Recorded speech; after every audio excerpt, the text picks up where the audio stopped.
Paul Aurel, bonjour. On est toujours à la place du Putsch, en plein Saint-Jacques, au cœur de Saint-Jacques, dans le Saint-Jacques historique. Et là, que vois-je?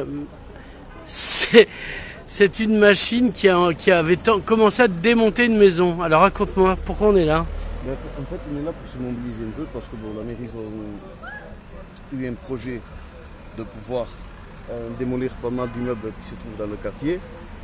Et en fait, c'est des immeubles qu'ils ont choisis spécialement pour faire des projets, mais c'est des projets qui ne conviennent pas à nous. Donc, dans un premier temps, la mairie ne nous a pas trop consulté, demandé notre avis et tout. Donc, ils ont démoli pas mal d'immeubles ici dans le quartier Saint-Jacques. Et maintenant, on s'est y posé pour pouvoir empêcher la démolition. Donc, ça s'est passé, c'était un après-midi, tout simplement. Et il y avait le monsieur qui s'occupait du tracteur pelle là pour faire de la machine engin pour démolir la maison. On est allé un petit groupe de la communauté gitane qui habite dans le quartier Saint-Jacques. Et gentiment, on a dit au monsieur qu'il y a stop de démolir l'immeuble.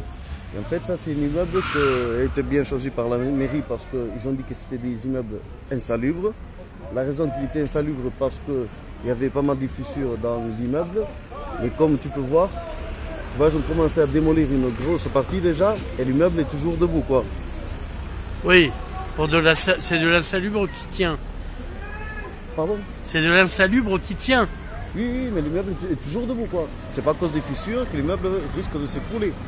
Là, bon, ils ont commencé les travaux, mais nous ce qu'on veut, on a stoppé les travaux parce qu'on veut un projet derrière ceci. Parce que pour le moment, en fait, il y a des grands trous, il y a des grandes places où on n'y fait rien. Tout à fait, tout à fait. Ils se contentent de mettre du bitume. Et voilà, donc la mairie, ils ont eu un budget, premièrement pour rénover le quartier, mais ils n'ont pas eu un budget pour démolir. Ce qu'il faut laisser entendre à tous les Français et aux Perpignanais. Donc nous, dans ce quartier, on a besoin de pas mal d'habitations, en fait, pour reloger les gens du quartier, que ce soit la communauté maghrébine et gitane. Et la mairie ne se plie pas sur cela. Voilà. La mairie se contente de pouvoir simplement démolir, mais quand c'est pour les étudiants, qu'ils ont créé l'université dans le quartier, par contre, pour eux, ils se donnent la peine de pouvoir rénover les anciens bâtiments qui sont plus en salubrité que ceux-ci qui est en train qu'ils étaient en train de démolir, quoi. Est-ce que, justement, pour l'arrivée de l'université, vous n'avez pas été consulté non plus? Non, pas du tout. Pas la du communauté, tout. Les habitants, rien, voilà, quoi. Voilà, on a été à la préfecture hier soir. Bon, c'était déjà un grand pas.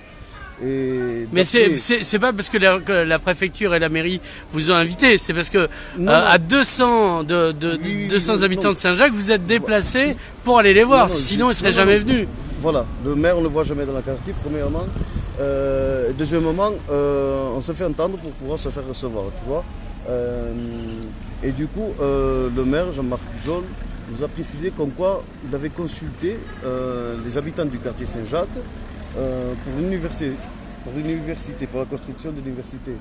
Mais apparemment, nous, on n'est pas au courant, quoi. Ou peut-être qu'il a fait aux mauvaises personnes. Ou alors aux personnes dont il était sûr qu'ils allaient lui dire oui. Voilà, voilà. Mais bon, à nous, non. Donc c'est pour ça qu'on se retrouve là avec un réel problème. On manque pas mal d'habitations dans le quartier et on veut se faire entendre et on va se battre jusqu'au bout pour pouvoir avoir ce qu'on souhaite. Alors, ce quartier, pourquoi il est particulier? Quelle est sa spécificité? C'est un quartier qui est particulier. Bon, la plupart des habitants du quartier, c'est de la communauté gitane ou maghrébine. Et c'est une communauté qu'on est très soudée, parce que pas mal de personnes, même la mairie, croient qu'on n'est pas soudés.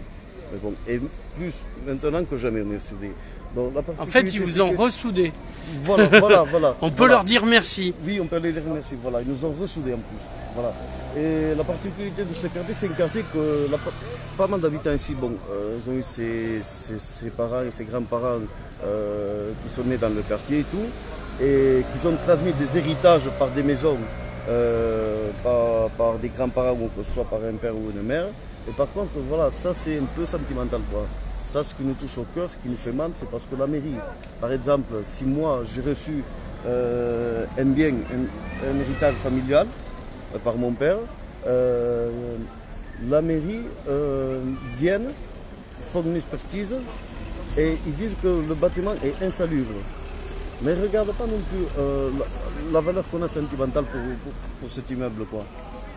Bah, ça leur appartient pas, c'est normal qu'ils fassent pas de sentiments pour quelque chose qui n'est là, pas eux. Ils devraient, en tant que maire. Tu sais, c'est comme si je te marchais sur le pied et tu me dis aïe, je te dis mais moi j'ai rien senti. C'est vrai, j'ai rien senti. Il s'est engagé à être maire. Donc, il s'est engagé à être maire pour arranger ce qui allait pas sur Perpignan et tout. Et pas pour faire des affaires.